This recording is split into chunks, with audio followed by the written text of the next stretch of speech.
Seguimos en La Olla, Sazón Pública, y estamos conversando sobre políticas culturales. Juan Carlos, estabas con la palabra, se empezó a caldear, importantísimo. Yo quisiera recolocar, pero para retomar esta palabra, una cosa que me parece fundamental. La experiencia cultural es una experiencia que atraviesa todas las dimensiones de la vida. O sea, nuestras prácticas económicas, la manera en que usamos el excedente económico, la manera en que organizamos el trabajo, están marcados por formas culturales. Las formas de aprender, la manera en que generamos conocimiento, las formas en que nos adentramos a los temas de salud y cuidamos nuestra salud, la manera en que organizamos el territorio y ocupamos el espacio, la manera en que construimos nuestras casas, la manera en que entendemos la calle, está entendido por un campo cultural que, como decía Andrés en la primera parte, es altamente relacional. O sea, lo cultural provoca procesos de encuentro. Siempre, aunque sean tensos y conflictivos, encuentra, vinculante, ¿no?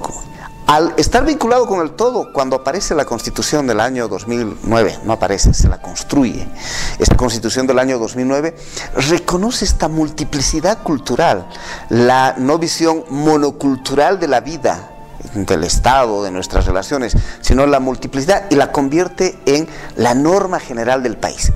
Pero desde el elemento del reconocimiento no significa necesariamente que luego el conjunto de las políticas que se desarrollan están atravesadas por elementos culturales desde esa diversidad, esa riqueza de nuestra plurinacionalidad que configura el todo.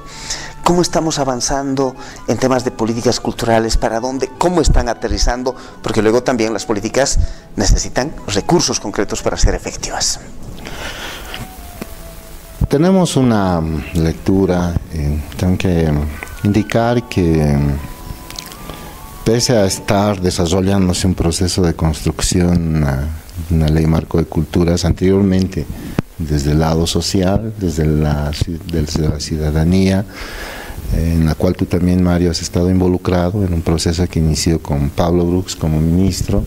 Hemos visto pasar a Pablo, hemos visto pasar a Marco Machicado, y cada vez habían reinvenciones de leyes de cultura, cada uno le ponía su aditamento, y puedo afirmar que creo que hasta ese momento ninguno ha tenido la capacidad realmente de concebir a la cultura como lo que acabas de manifestar, lo que acaba de manifestar Andrés. Que cultura no es solamente aquello que es hegemónico, aquello que es producción intelectual, aquello que es las artes bellas, sino cultura realmente debería ser todo lo que nosotros vivimos hasta este momento, como nos vestimos. Y al ser esta transversal, nosotros, el equipo con el que estoy trabajando ahora, manifestó en un momento en que la segunda legislación que se debería haber trabajado aprovechando la Asamblea Legislativa era una ley marco de culturas. Porque al concebir y al entender a la cultura como el todo que reconoce cada una de las particularidades sociales de cada grupo, porque cultura existe en la medida en que existe la sociedad, un grupo humano, una comunidad, son los aprendizajes socialmente adquiridos, eso es cultura.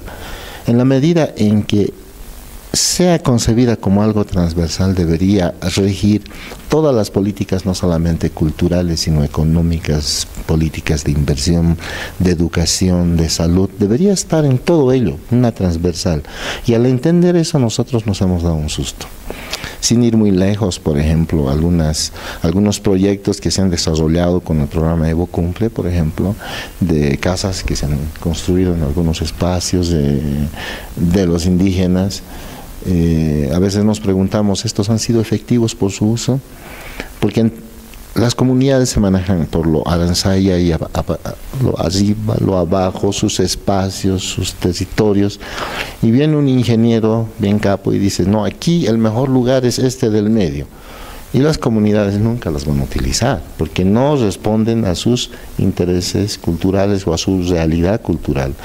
Entonces, cuando hablamos de una ley de cultura, realmente tenemos que abstraer muchos aspectos que inicialmente estaban centralizados solamente para una suerte de promoción cultural. Y es ahí donde asumimos un nuevo desafío de realmente saber qué es lo que tenemos que proponer como Estado Nacional, que debe ser una ley marco de culturas, la cual debería ser adoptada por todos los ministerios para empezar a aplicar no solamente una política cultural, sino una política de planificación, una política de desarrollo, una política de educación. Una ley marco atraviesa todas las dimensiones del Estado, pero hoy hay instancias del Estado que han avanzado en su propia legislación, entendiendo ese campo cultural, que ya le puede aportar esa ley. O sea, necesita dialogar la ley con los distintos niveles, con la sociedad civil también, con los grupos de artistas, con los grupos de creadores, etcétera. ¿Qué aporta, crees tú, Andrés, en ese debate la ley de culturas ya aprobada en el municipio de La Paz?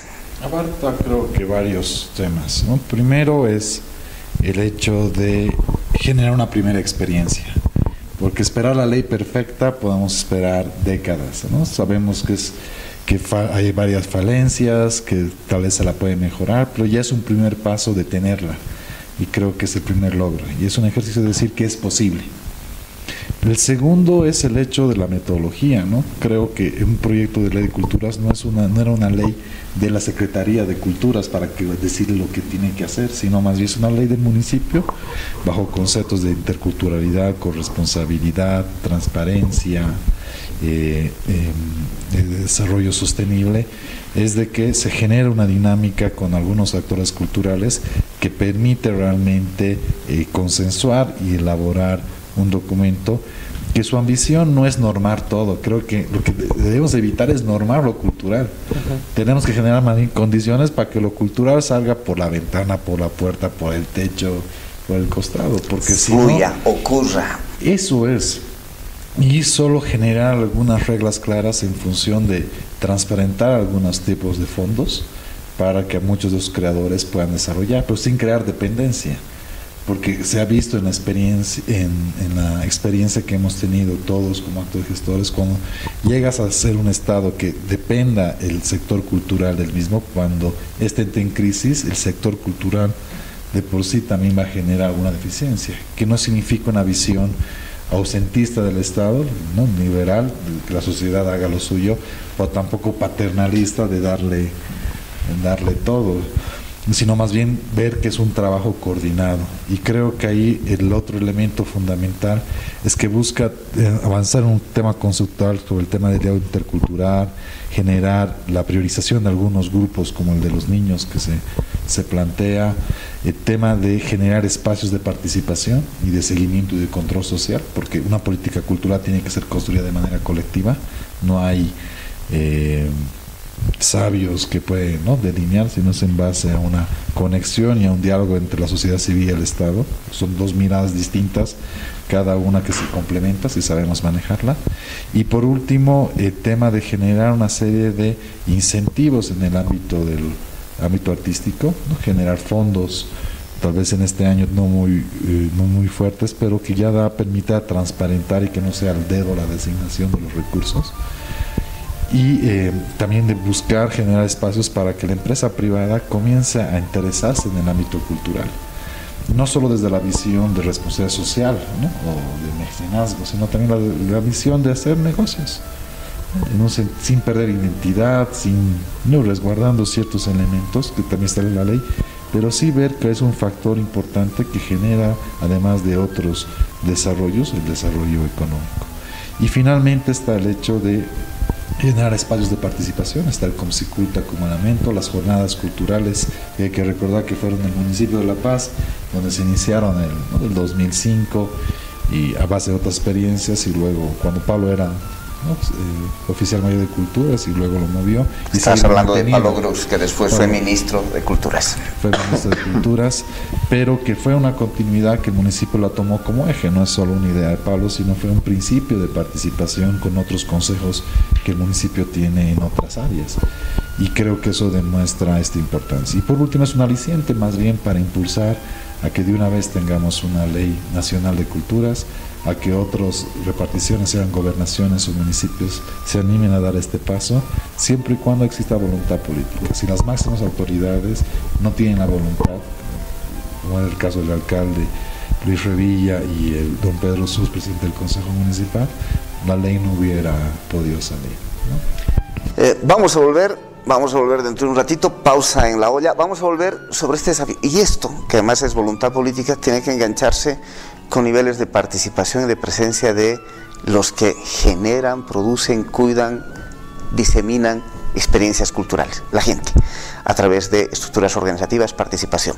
De eso empezaremos a hablar contigo, Juan Carlos, cuando volvamos en La Olla Sazón Pública.